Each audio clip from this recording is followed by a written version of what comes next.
That's got to be a ritual, man. Or at least some sort of heart-sucking, possessed satanic crack whore bat. What? No, my wife is a transsexual Satan worshiper. You know, claiming that there's a slippery slope isn't always unfounded and isn't always mere fear-mongering, because, of course, there are true slippery slopes. Just take morality, or rather ethics in general. All right, so in the 60s they said, oh, come on, Mom, Dad, you're so old-fashioned. It's not the 50s anymore. 60s, man.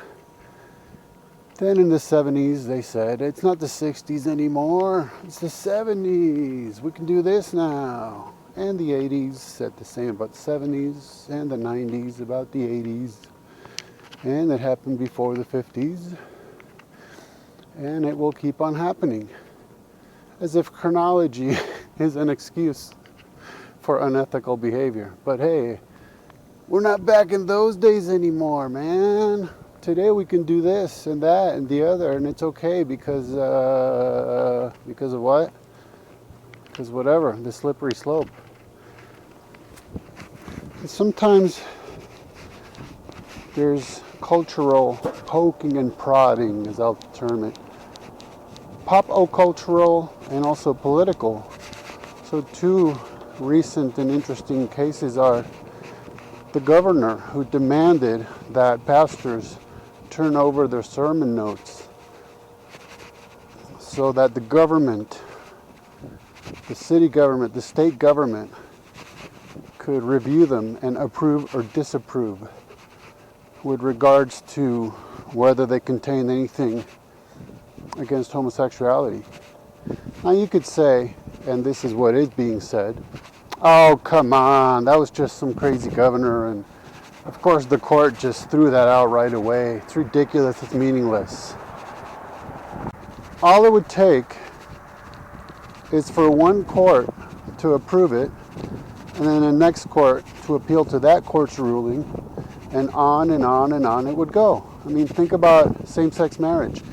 Oh, come on, that'll never happen. Ah, come on. Well, guess what?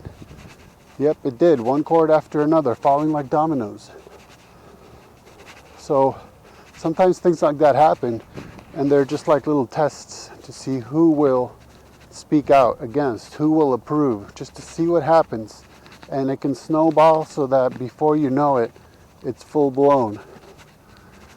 Another interesting case is the hoax that Disney was producing a movie called Princes about homosexual princes, a little kid's cartoon about homosexual princes. Well, everyone's laughing it up. Stupid internet. People believing that this was actually true, but it's just a hoax. Well, but why do you think people take it seriously? It's because that stuff is no less than expected. It wouldn't be shocking in the least bit if Disney put out a cartoon movie for kids about homosexual princes. That's the issue. And guess what? Now someone got the idea to petition Disney to do just that. Right? So the issue is that slippery slope, that the fact that Disney is so corrupt in the first place.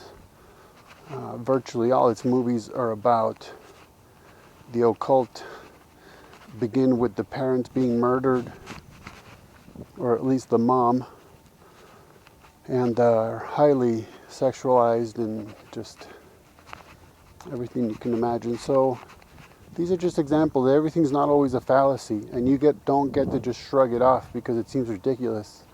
Because what seems ridiculous to you is turning on the light bulbs in somebody's mind.